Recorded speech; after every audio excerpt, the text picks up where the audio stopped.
Leftists typically tend to only focus on aesthetics or optics, how things appear on the surface. Part of that has to do with their irrational fear of being called a racist, bigot, homophobe, or this weird PC game of one-upmanship they play with their peers to compete for pats on the back or sensitivity badges. Because the worst thing to them is appearing to be insensitive or close-minded. Remember, trait agreeableness is the highest moral value to this group. Appearance trumps reality always. That's why it's so easy to call you a bigot for disagreeing with them or labeling your differing opinion as hate speech. The second key thing to remember is what I refer to as the moral packaging.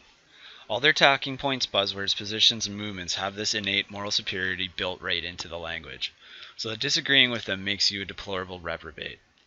Since these people only seem to care about how things appear and lack the mental faculties required to reason situations past one variable, it makes it very difficult to argue anything with them that contains any nuance or multiple variables.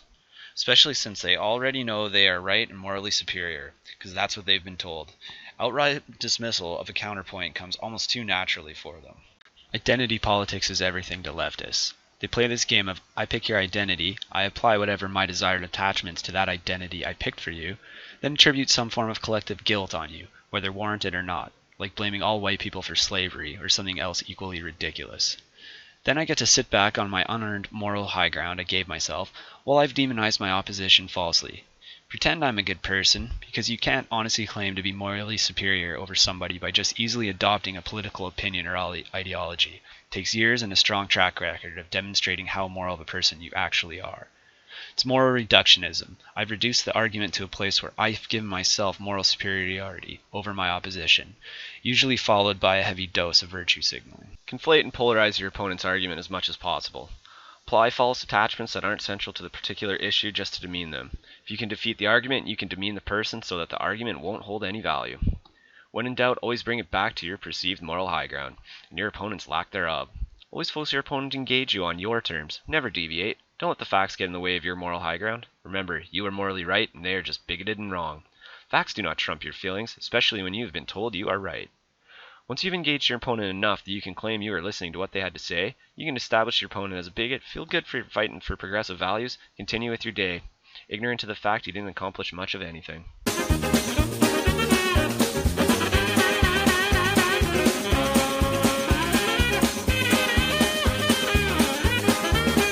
The Black Lives Matter movement is a perfect example of how this moral packaging works. Because how could anybody disagree? Because that would mean you are saying that black lives don't matter, and that would make you a racist. That's what is implied by the title of the movement. And of course black lives matter. All lives matter. All life, in my opinion, matters. I don't see how promoting racism against white cops is somehow going to make them treat blacks better. How can racism be both the problem and the solution to this issue?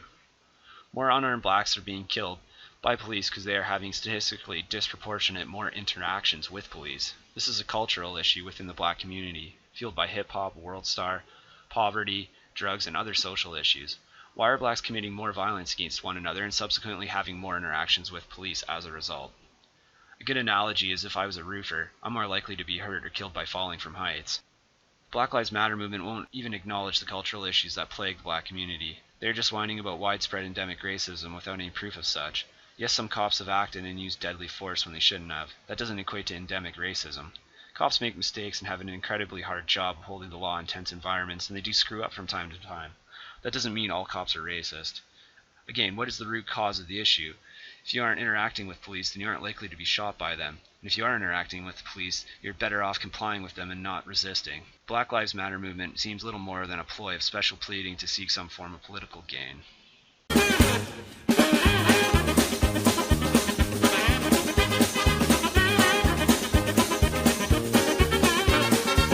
Feminism is branded and packaged as equality, but promotes the hatred of men in practice. Much like many leftist movements, it offers a solution to sexist inequality by essentially promoting sexist inequality and ignores all the obvious differences between the sexes. Men and women have equal worth, but differ in biology, temperament, ability, and psychology. Feminism tries to put women in perpetual competition with men, instead of doing what they are biologically wired to do: care for and nurture children and the elderly. Feminism teaches women to see men as the enemy, and that women that choose to stay home and have a family are worthless. Feminism is bad for men, but is even worse for women, and children in society as a whole. It works to undermine the familial bond and structure, pushes men away from marriage and women towards being sex objects to be used by men.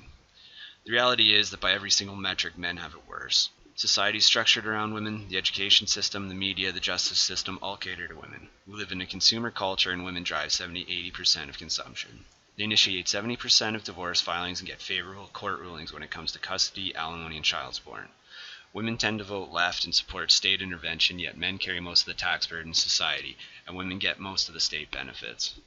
But you don't see feminists bring up any of these issues. They go on about a gender wage gap that doesn't exist. All they need to do is learn the difference between what wages and earnings are, and this myth would end. The whole women's suffrage movement was funded by the Rockefellers to double the tax base, get more state access to children at a younger age, because the moms would be working after all, control the population and destabilize the family, and create friction between the sexes. If you look at the social issues in society, this plot seems to have worked exactly as planned. The reality is we achieved gender equality back in the 70s, and this still wasn't enough for the feminist ideologues. They are promoting this brand of a la carte feminism where they get to choose all the stuff they want and not have to bear any of the responsibility that goes along with it. This is the problem that most people have with the feminist movement in its current form. Special pleading for special treatment, but wasn't it all about equality?